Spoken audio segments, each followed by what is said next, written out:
السلام عليكم ورحمة الله وبركاته. بعد السلام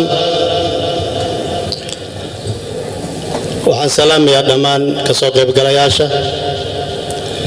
قف كستمجح وكفدي مقامك وكفدي إنك سلام يا سي أنا ندد وقتين سلامتين تاسنكو أكيسنا يا وحنا بينا أوسي قطبو مرة بينا نددك ورك كرسي داريو إنك استلي ورك أسوين لود عين وسكب تالي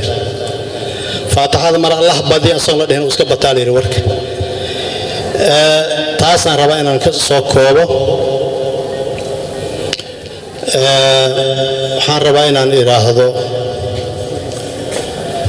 oon ugu mahadcelinayo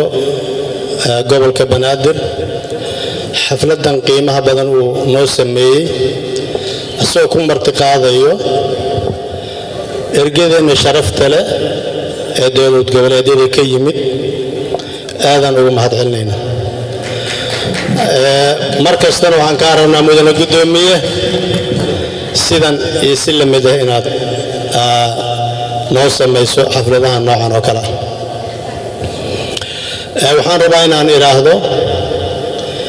waxaan dhihi lahaa intii iga caqli badneed iga maskax badneed ba hore u tiri muhiimadda waxa waaye midnimada iyo wadajirka ummadda Soomaaliyeed in laga shaqeeyo taas wax taraysa intaas markaan ka soo gudbo xafladan waxaa loo dhigay dastuurka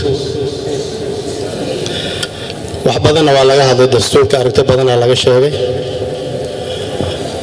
waxaan ilaahay ka baryaynaa inuu noqdo kiina anfac waxaan rabaa inaan iraahdo dastuurka hadda aan haysan oo ku meel gaarka ah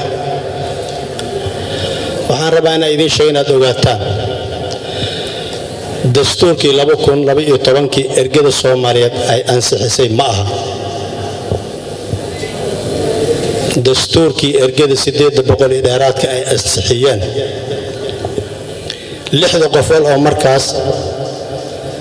matalaysay dawladda ay saxiixeen ma aha dastuurka hadda haysan waxaan rabaa arinta inaad ogaataan dastuurkaas meeshuu ka baxay in la ogaado la rabo maxaa yeelay dastuurkaas wuxuu ahaa kan ugu fiican oo bulsho Soomaaliyeed ay samaysato xaguu aaday dastuurka asaga yaa ka dambeeyay lumiyay midkan af Ingiriis ku qoran af Soomaali u soo tarjumayaan haysana ma aha kii saxda ah waxaan rabaa inaan iraahdo asxaabta hadda noo qaabilsan ka shaqeynaysa dastuurka generaalka senatorka Cabdi Xasan Cawaale Qaydiid oo gudoomiyaha u yahay saaxiibo sidii kii hor loo xadeen ka loo xadeen dastuurka hal ilaaliyo kii hore waa maqan yahay kii ergada Soomaaliyeed ay ansixisay ma aha kan aan ku shaqeynay haddii loo baahdana waa la heli doonaa dadka ka dambeeyay arrinkaas in dawlad malihin aqal la'aan malihin waa ognahay intaas markaan kaga gudbo dastuurka muhiimad gaar ah u leeyahay wuxuu u baahan yahay qof kasta oo Soomaali ah inuu ilaaliyo loo baahan yahay maxaa yeelay dantaada maslaxadaada ku jirto qof aad dhihi karto adiga ilaalinaysa ma jirto qof kasta oo Soomaali inuu ilaaliyo loo baahan yahay intaas markaan ka gudbo sababta keentay in loo waayo dastuurkii saxda ah ma garan karna waxa waaye dastuur annaga aan maalgashanayna ma ahayn waa dastuur dad kale ay maalgelinayaan qof kasta Soomaali waa mahadsantiin qof kasta Soomaali gudaha jooga ama dibadda ha jooga dastuurka adinka iska leh maalgashada si aan idin kaga xadin mar labaad hala maalgashto وهاينا دقاله مسكح دي عقلك وهاينا وحن كري وهاينا إن الدستور كان مالك عشان أنا وهي الكلام Soomaali nimada ku jirto dastuurka aan maalgashanno.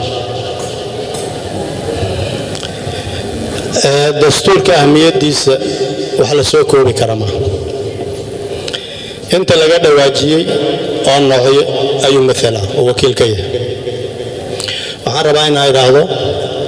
qof kasta oo dastuurkan ka cabanayso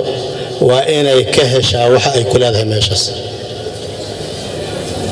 asagaana isu keenaya bulshada. waxaan leeyahay xukuumadda oo hadda uu ra'iisul wasaare ku-xigeenka nagala joogo, lacagta qoondada miisaaniyadda 2018 lagu daray, ahmiyadda koowaad waa inaad ka dhigtaan lacagtaas waa inaad bixisaan. lacagtaas waa in la bixiyo, aysan naqanin warqad wax ku qoran ay naqanin. lacagtaas waa in si dhab ee loo helaa. waajibkaasna adinkaa qaatay, waa inaad bixisaan lacagtaas. waana ka sugaynaa inay bixin doonaan, waa filaynaa. marka intaas ka gudbo, waxaa laga dhawaajiyey siyaasadda 2020. saaxiibkeen khadar wuxuu sheegay 2020 siyaasaddii ahayd in la soo hagaajiyey. waxaan rabaa marka inaan idhaahdo sida ugu dhaqsida badan waa inaad u soo gudbisaan golayaasha sharci dejinta. ma aha mid adinka idinka bilaabanaya adinka idinku dhammaanaya, ma aha mid guddiyada keliya ku eg. waxaan rabnaa inaan aragno siyaasadda ayadoo qeexanaan rabnaa inaan aragno wax ay tahay. waa in laga heshiiyaa siyaasaddaas 2020 maxay tahay. annagaa samayn, annagaa gacanta ku aan idinkama yeelayn. xukuumadda waxaan ka rabnaa ayadoo la tashatay dowlad goboleedyada, guddiyana u saaratay oo ognahay ka soo shaqaysa. waxaan u fadhinaa hoolkii halkaas ah hadduu ilaah yidhaahdo, waa sugaynaa. ma aha waa mahadsantihiin.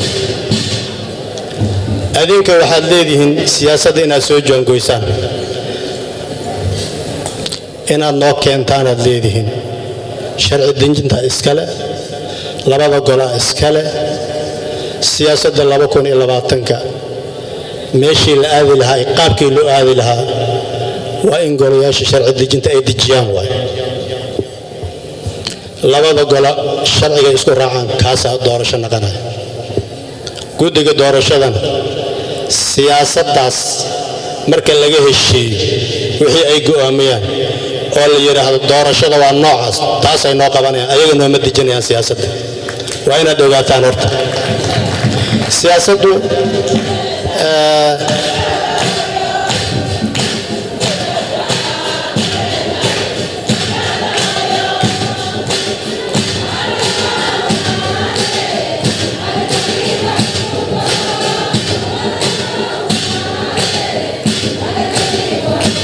waa mahadsantihiin. aadaan idinkaga mahad celinayaa dhiirigelintaa samaynaysaan. waa mahadsantihiin. gudoomiye gobolka banaadir duqa magaalada si gaar ah ha loo eego haweenka hawshaan wanaagga badan samaynaya. waa mahadsantihiin. waxaan rabaa marka inaan idhaahdo siyaasadda 2020 hadday idinka soo dhammaatay xukuumadda, haddii aad tihiin la tashigii dowlad goboleedyada hadday idinka soo dhammaatay, waxaan rabnaa sida ugu dhaqsaha leh inaad noogu soo gudbisaan, annagana waajibaadkan aan ka gudan. waxaa la rabaa 2020 siyaasadda mid la haadiyey inay noqotaan rabnaa. ma rabno mid dowladda yeelato oo golayaasha sharci dejinta lagala cararo mid inay noqoto ma rabno. xukuumaddu shaqaale la dirsaday waaye, waa inay noo keenaan shaqadan u dirsanay. waa inay noo keenaan wixii aan ka sugayn, sida bulshada, si aan bulshada Soomaaliyeed oo wakiilka kan ay u ogaadaan meesha ay aadi doonto doorashada 2020. waxaan leenahay wax badan waxa dhigahana ku soo dhacay golayaasha sharci dejinta shaki inay ka muujinayeen arrinta iyada in badan aan loo sheegay guddiyaha la saaray maamul goboleedyada xukuumadda iyo dowlad goboleedyada samaysanaya 2020 qaabkay doorashada naqan lahayd waxyaalahaas waa maqleynay laakiin waxaan rabaa caawa inaan u xaqiijiyo golayaasha sharci dejinta waxaan adinka idin soo maray inaysan sharci naqanaynin cidna kama ogolaanayno in la iska socdo wixii raba la samaysto cidna kama yeelayn baashu meelay leedahay meelay ka bilaabata meelna ku dhamaata xukuumadda waxaan leenahay bilowga leedin dhamaadka annaga iska leh ogaada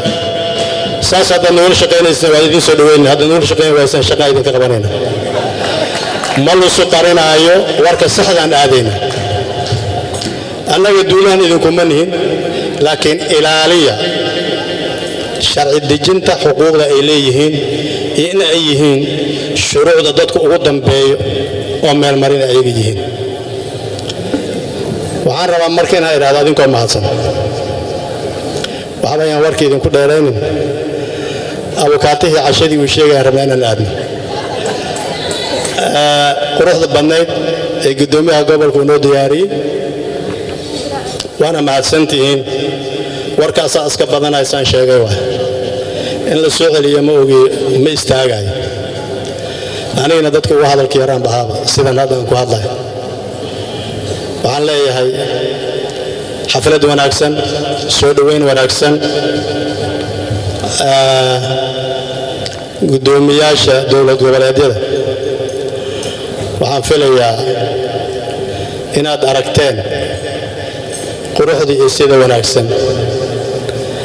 ay idiin soo dhoweysay caasimadda muqdisho duqeedana uu idiin soo dhoweeyey sidaasoo kale adinka idinkaga baahan inaad u soo dhoweyn doontaan adinkoo mahadsan waxaanu mahad celinaynaa karaamada iyo sharafta ay noo yeeleen caawa cabashada ay soo jeediyeen maqaamka magaalada muqdisho aragti gaar ee fiiro gaar in lagala hado waa sax waana aaminsannahay waana waajib muqaddasa arrinkaas in dib loo eego maqaamka magaalada muqdisho kelima beelo Soomaaliyeed wax ka maqan yihiin jira waa in la fiiriyaa dastuurkaas yaa ka maqan yahay wuxuu dhiman in la dhaho dastuurku waa kii dejin lahay dalka kii dalka dejin lahay أنا ده هاي مقرين أنا راح أروح عبد القيب كاب أنا واحد بايع مقام ماشي صح هاي قدمه وهاي نودي جيستا رأي جيجا وأنا كرسوني ده وحكينا يكملته وما سنتين صود وهذا وحبنا ربنا إراده مركل هذه دونا دولين جارسي لكن هل ولا يدي شيء هذا كهر ماشان مران كهذا وحالي ده كسماته هذا كسمات ذي قرنا كبيح دونا كسمني ملا وما سنتين السلام عليكم ورحمة الله